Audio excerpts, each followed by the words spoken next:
Alright guys, reviews and more. We're doing a quick comparison of two very well-known fragrances. We've got the original Acqua di Gio EDT and the flanker Profondo that came out in 2020. So this is an EDP formulation, just by the by.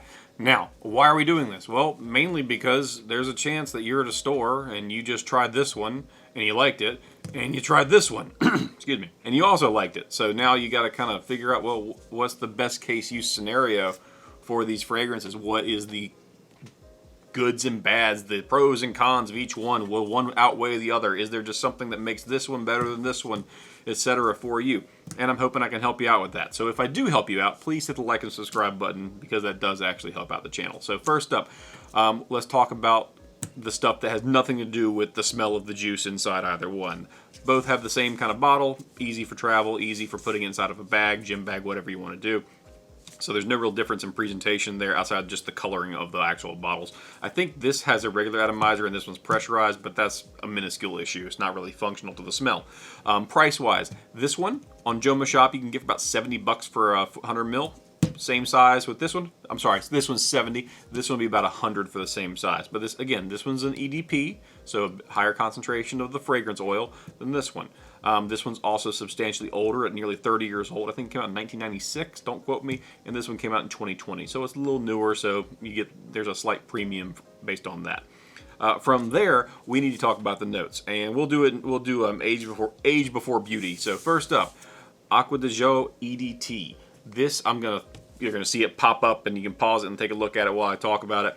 I'm not going to list every single note because there's a lot of them. Very typical of the 90s to have a lot of notes. However, what makes this one a little more atypical is just how well blended it is together. It opens up with a lot of citrus. It's very fresh, very just a bright, summery kind of opening, although it's good for any time of year. What's interesting, obviously, what makes this Acqua di Gio is the C notes in the middle as well, and then there's also on top of that a whole bunch of delicate florals.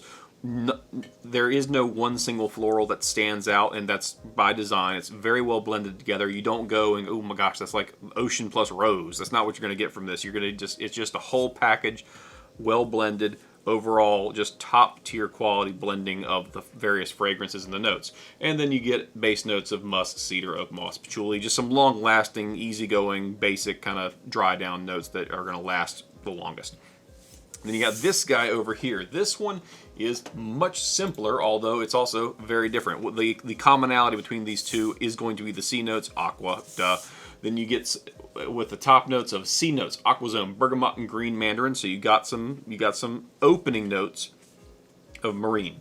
Then you get middle notes. This is where you start seeing some differences. There's some aromatic herbs in here that are not present in the original. The flanker focuses more on things like rosemary, cypress, mastic, which is basically like turpentine-ish, which is essentially just sap that's been rendered from a pine tree. So very pine, evergreen kind of fragrance, plus some lavender, and then base notes of mineral notes, musk, patchouli, and amber. So you keep the patchouli, musk, and amber, but it adds that minerality to it. So this is a much more nuanced and sophisticated fragrance, in my opinion, when compared to this one, which is very much a citrus, aqua, plus florals. This is much more of a, hey, we got other stuff in here too. We got some aromatic herbs. We got, like, honestly, when you see rosemary, I think of cooking because I cook with rosemary.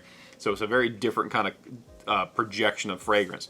Overall, if you want to compare just the overall presentation of these two fragrances, this is very, very clean and light. This is a little more brooding.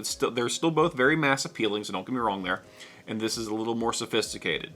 But again, they're both very mass appealing. Additionally, the biggest commonality between the two of them is obviously that marine note. This one, it's kind of just in there. It's in the middle, and you get it as time goes on. You start smelling them yourself. It projects out after the first opening barrage of various citruses comes through. This one is like a blast of the ocean. This is a very marine-centric fragrance. It's very salty, so you can kind of smell the salt air. I'm actually smelling on my arm. I sprayed EDT on this, the original on this arm. I sprayed the Profondo on this arm. So Profondo is, again, much more salty. It's got those pine notes in there, the evergreens in there. It's meant to, this is going to project a little harder. This one doesn't, this one's a little more intimate, a little more close, like you got to hug somebody to smell it on them. This is going to push and project a little bit more. So if you're looking for a pusher that's going to fill a room a little better, might be your better option. If you want something that's maybe, for lack of a better term, I'm going to say this, office safe, this is probably the better option for you. That being said, neither one of them are offensive in that setting. So they're both office safe. This one's just more office safe. If you are around people that are also sensitive to fragrance, this might push a little too hard, project a little bit too much, cause maybe a headache of a friend if you're not careful. Haven't had that happen with me or my wife, who can be somewhat sensitive, but overall that might be a concern for you. Now, as far as utility, just generally, I would say that for your average person who's, let's say, age 16 to age 50, this one has more overall versatility. And I'll give you one really big example where these two just would, the only situation where I would say absolutely don't use this one and pick this one instead. If you are a gym rat, or you're a fitness guy, or you're someone who works in heat on a regular basis, you would much rather have this, because the marine notes, there's not a lot of salt to it in my opinion. You get more flower, more citrus, more just clean notes in the fragrance. It comes off very much as a clean, fresh fragrance.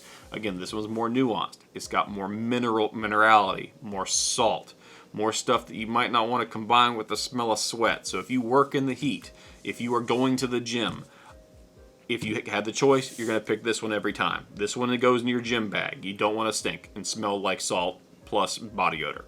So you want this one. This is going to make you smell salty in addition to whatever smells you make naturally, and it might not be the most pleasant thing. In addition, those pine notes, those like the evergreen notes, don't tend to mix well. It kind of makes you just, I'll be kind of gross, kind of makes you smell like you're some roast chicken. Might not be the best smell in the world if you're going to be in that kind of setting. The lavender in this does offset that some, but given the choice, gym time is this guy. Going out on a date, maybe more like this. This is a little more mature. This is a little more youthful.